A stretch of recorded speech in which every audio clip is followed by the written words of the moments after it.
Hello,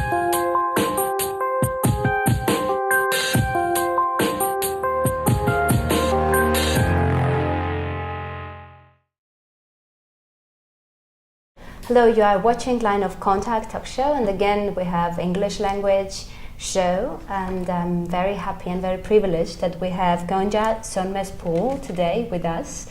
And Gonca now here in Armenia for an international conference with a group of friends and colleagues, but she is very well known, especially in American Boston area, for her long-standing work on Armenia, Turkey, or Armenian-Turkish issues. So hello, Gonca. Hello. Good. Thank you. Thank you for having me. Yeah, and good for accepting our invitation and to be here.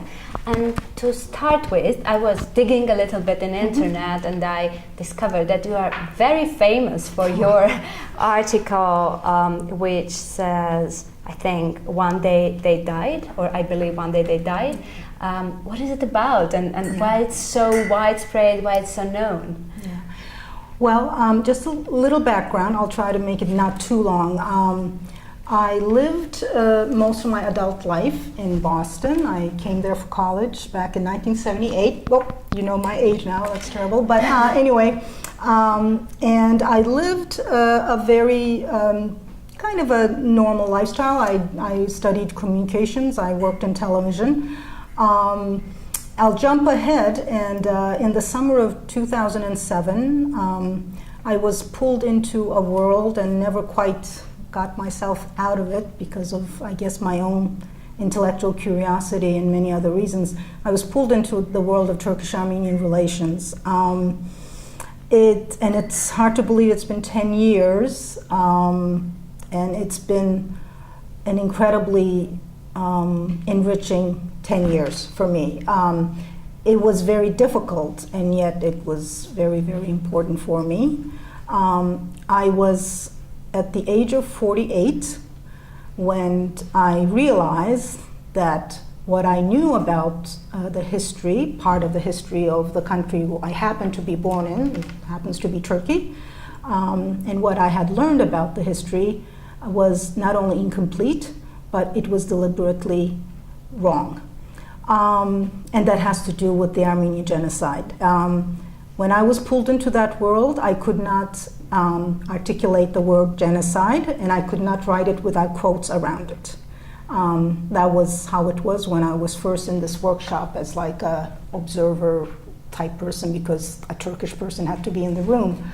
And I do remember when they did the first set of workshops that there was, on the Armenian side, there was a professor, and he kind of stormed out. I think he didn't like the fact that I put quotes around the word. But that's how it was. Now, that was then, and this is now. That was back in 2007. Since then, I've been, in my capacity as I'm a stubborn person. I'm very stubborn in keeping myself independent. So in a very independent and volunteer way, I've been involved in different capacities in Turkish-Armenian relations, mostly in Boston. I do travel, but most of my knowledge and contacts and community is in Boston. So your article, if I understand it right, it just was born as a result of your communication with Armenian community, or what kind of workshop? Maybe you just tell us, because you know, we live in Armenia, and we have contacts with Turkish people from Turkey mainly. So I think Boston and Armenian Turkish community in there, and what goes on in there, to a certain extent stands there.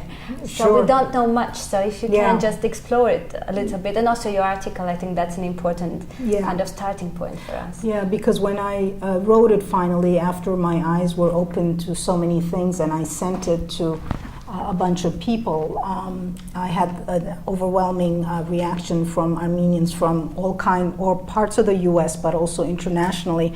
I think the way that article came to be is that I immersed myself into the world of the Armenians that were right around me. I mean, I live in Boston. It's the place in the US where the second largest community of Armenians live. But I never had any contact with them, I decided that the more tea or coffee or whatever chats I would have, the better it would be. And one of the most important things probably for a Turkish person at that time is that I really did not realize that Armenians around the world basically knew more about the towns of villages in Anatolia, which is in the country that I was born in. They knew more about those and had more of an emotional connection with those towns than I personally did. That's profound for someone who's Turkish and who for years was taught to believe that in history Armenians were traitors and that there is no such thing as a genocide and it's a lie. If you actually profoundly understand that and internalize it without any outside factor telling you to do it, and when you honestly start talking about it, it's a life-changing experience because you become liberated. Yeah, and I think that you have another article which says my root. Oh, my rude awakening. Yes, that's that expression. Well, it is rude because it's a shock, and it's. I had done another presentation last year. I think I was talking about how there's a quote by Gloria Steinem, who's a famous feminist, and she says, you know, truth will set you free, but first it'll piss you off, because that's what happens. You know, you get really pissed off.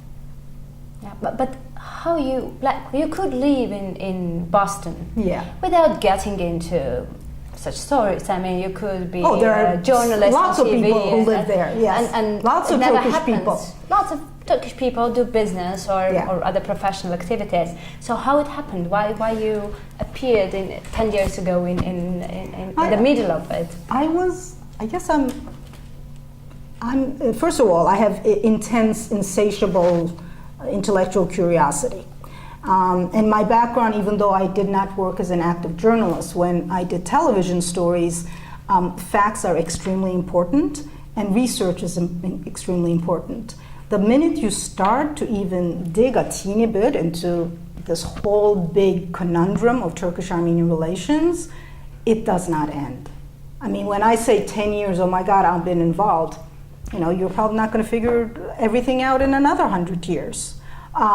So I think that appealed to me because I like to ask questions and I like to try to get answers as much as I can, and I like to get it from as many different people as I can. So I kind of went crazy for several years. I went to almost any event that had to do with the history or that where I was the only Turkish person in there asking questions. I went to all these things. I would just drive there, I would go there, I would listen. I remember people would come do presentations. Like I remember once some years ago, a nice lady had written a book. She was a poet, Armenian American, and at the end of it, I said, well, I asked a question, and then I said, well, I'm asking you this question as a Turkish person. Have you ever met someone like me? And she said, no. Which is probably why, you know, I was doing it, because if people don't know each other, they're never going to know anything. You know, that's it's true. beyond. Then you were, I think, still very involved in Turkish-Armenian Women Alliance. I think you founded it, maybe as a result of your intellectual curiosity. And what's that about? Is it just Boston-based, and what you do? There were several reasons that I did. I formed that group, and actually this is a good tie-in to what we were talking about. I do think that there has to be an impetus for people to come together and talk. Now, you can just sit around and have tea, although you wouldn't do that just with Turkish and Armenian women. Obviously, there was a reason. I wanted people to have a comfortable, non-agenda kind of environment and just sit around and get to know each other, because when you just sit around a living room, it was in my living room for 2 years, you start to introduce yourself. The first couple of times, you're just really introducing yourself, because in my profession of telling stories and doing stories on television, everybody is a story. Everybody has a story. So it doesn't matter if you're Turkish or Chinese, Japanese, Armenian. But in this one, when you start hearing people's stories, then you become curious. I mean, you want to know more about it. I kept it women for two reasons. I was surrounded by too many men in the business, basically. There were just too many guys, too many men who, in a way, they liked a nice, kind face like me, but I don't think they wanted me to lead anything much. They wanted me to follow them, and I did not like that. That's just me. The second reason is that I'd like to keep things diverse, but there had to be at least one commonality. So I thought, well, I know a bunch of women that I've just, gotten to know. So I'm just going to do it with these ladies. So that's what we did. Women because of those two reasons, Yeah. or do you have some kind of gender, maybe feminist agenda, or you try to keep independent from those agendas as well? Even that, yeah. I don't go. I mean, I try not to have anything that I do be pulled to one side or another, And I've had that over the years. People will try to pull me to feminism. People will try to pull me into something that's happening in Turkey. People will try to pull what I'm doing to domestic even politics. Like maybe you should be, doing something about Alevis. Why? Because, Alevis are very anti-Erdogan, for example. Erdogan being the very not loved, for good reason, president in Turkey. It's just, it may be good for one reason, but I cannot go with people's agendas. The core of what you want has to be the core. It has to be your core. It is not somebody else's agenda. So yes, am I a feminist? Maybe I'm a feminist with a small f. I don't know. I don't care. I'm me. I don't burn bras. I think we need bras. But do I believe in women's rights? Of course I believe in women's rights. But I did not start it so that it would become a women's organization. That's just the honest truth. But if it's emotional, of course you can skip it. But my question would be, when or what kind of story, if we're speaking about stories, that moved you so much that you started your journey or your route? I mean, if there is a story like that might be something else. Well, there were a lot of them. There is one that I think it's at the beginning of the second article that I wrote last April. I met a lot of Armenian Americans around Boston around the time when I still thought that somehow Turkey or Turkish people could stay away from the word genocide. I was naively thinking that there was a way that we could figure this out just because, everybody wants peace, right? Like, well, maybe we could. And I had a dinner date with an Armenian American woman whose grandfather had gone through everything that one could go through during such a horrific time, not once, but twice. And he did survive, but his story was horrific. And when I had dinner with this lady, I remember trying to insert something, this was several years ago, about, could there be a way not to call it, the word, and I never forget her face. Her face, I will never forget it. And my relationship with her is never the same. Like I could get mad at her for one thing or another, but I could never forget her face. And I could never, ever in my life talk to an Armenian person and not talk about genocide. It's not possible. Now both of us are going to, but I mean, still there is a question over there all the time that, if the knowledge about genocide, any kind of genocide, Holocaust or genocide, or Rwanda or Srebrenica or any others, unfortunately, it's not because of the Turkish people, it's because of the human beings that in certain circumstances, human beings are able to commit such horrific crimes. So if the knowledge of genocide help us to prevent genocides, and then we have two different groups of people who would say yes, and people who would say no. I mean, now genocide goes on in Iraq, and with all our knowledge about all genocides, doesn't help us to prevent it. So what do you think? Out of agendas, of course, but as you.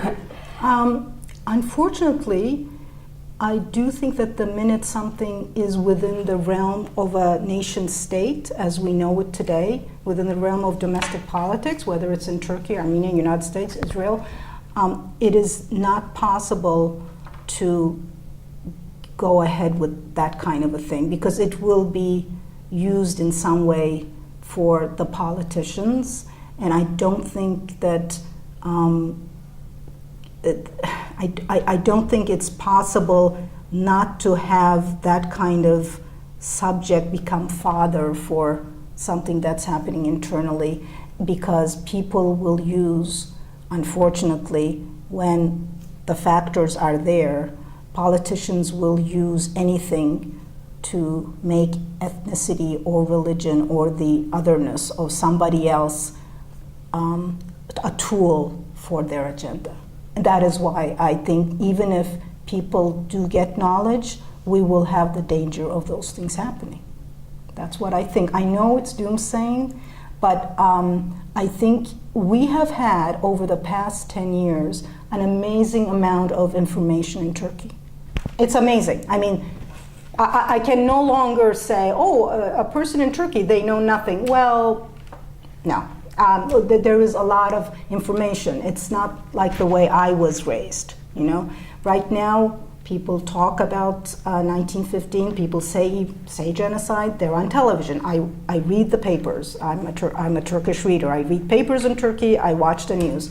These things are there. However, after several years of looking like there was a real taboo-breaking atmosphere, we are kind of 2 steps back now. And why?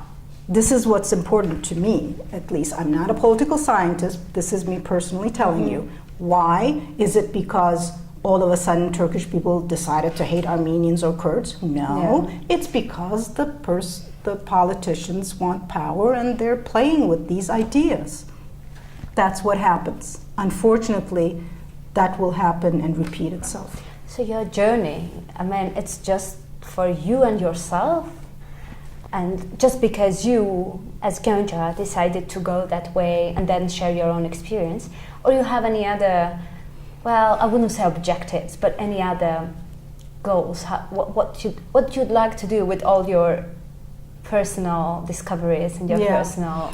I mean, in an ideal world, because of my background, I would like to put together a documentary that actually would reach a lot of people. The idea of media that can be used for good or bad is that if you do it the right way, you will expose your ideas, or you will expose an important hard truth to as many people as possible, and you would be pushing something out of the envelope or preaching to the choir, you know, rather than sitting around at a conference with people who basically agree that, you know, human rights is important, you know, let's deal with the refugee problem, you know, recognition of genocide is important. I mean, you can agree all you want, but when those people go to their separate areas and countries or regions, we haven't really been able to. However, if every one of those people had a documentary in their hands that actually would deal with something really important, and I'm talking documentary, I'm not talking fiction. It's very important. There's a lot of fiction stuff out there. If they take it and they go and they give it to their neighbor, and the neighbor gives it to their neighbor, because you don't know who they are, that's going to multiply. That I believe in. It's pie in the sky.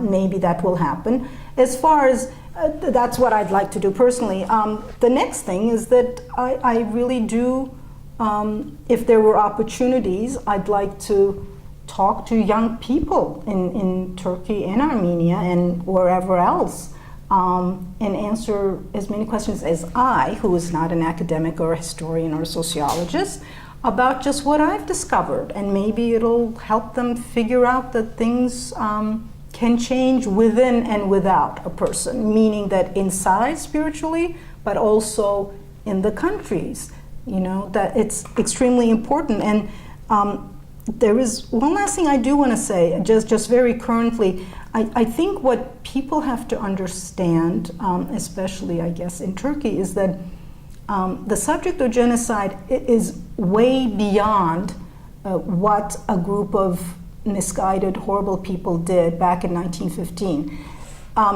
It has to do with common universal values that go beyond. I mean, today we have, I think, over like most of the refugees from Syria, I heard something like 1 million of them are children. Well, you know, a Turkish person, if they could, they should go to the Genocide Memorial here in Yerevan and go to that room where, even though I've become almost slightly hardened after 10 years yesterday, that room, I can hardly be in it because it's all pictures of orphans.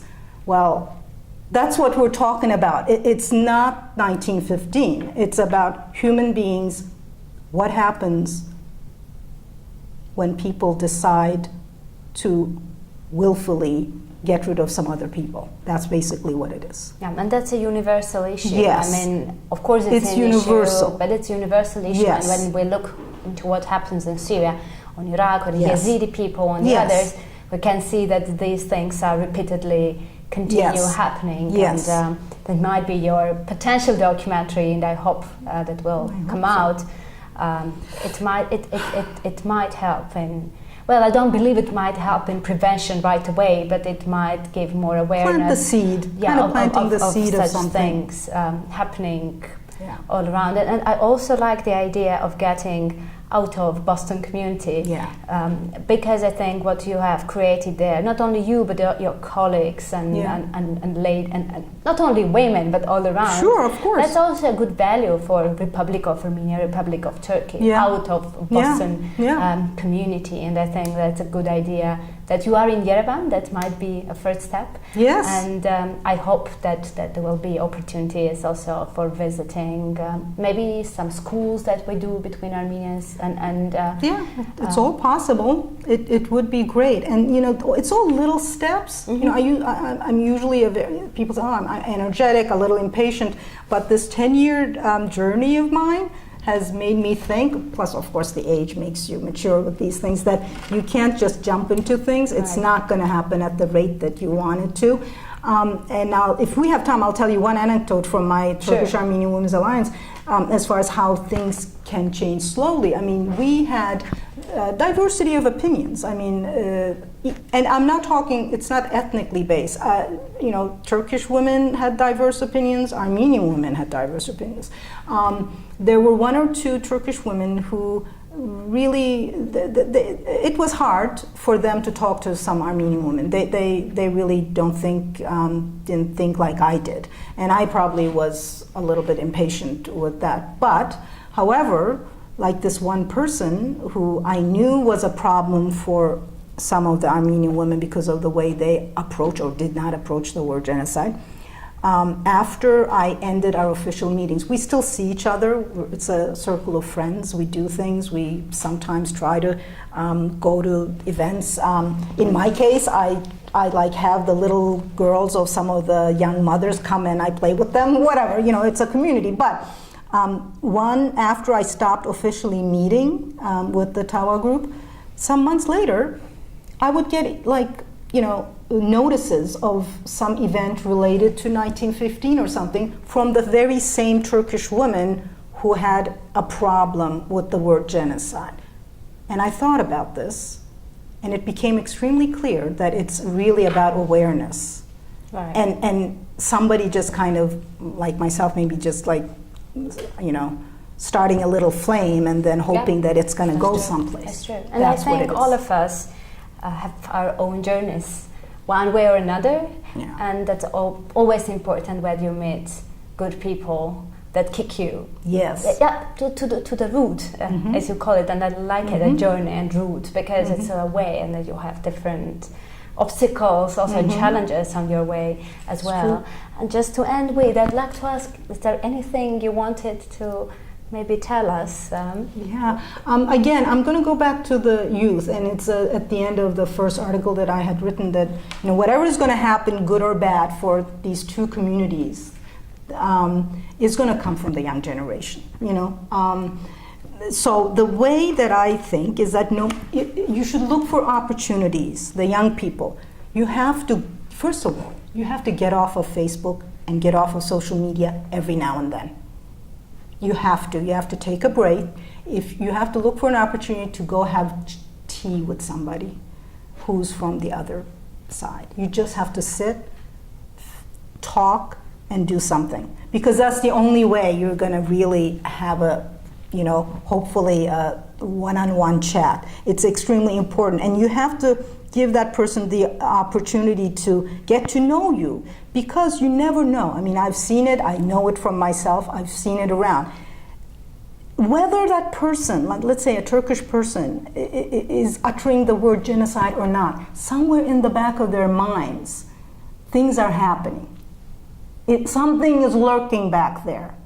It's happening. So it's not a win-win situation that way. It has to do with the human connection. And it's the young people. And I'm going to end with one last thing. It's extremely personal. After all these years, still, this is why the young are the future. I flew to Yerevan from Istanbul. My mother, who is mid-80s, ever since I said to her that I was going to Yerevan, she kept telling me, "Aren't you scared?" It has become almost, I make it into a joke now because I'm at that level with her. I'm like, yeah, please, I've told you, stop bothering me. But that generation is dying off. We're going to be in another place. We have to keep hoping that the young generation is going to change. That's the only way we can live in this world. Yeah. We have to trust that the young are going to bring us forward. Yep, that's a positive note that we should end here, though. Since this is a journey, I believe we will meet again and we have other opportunities to discuss. So thank you for watching us. It was Line of Contact, and here you can see also website of Gonca. Please visit it. You can see her articles and short videos, not only on Armenian issues but also others. So see you soon again. Goodbye.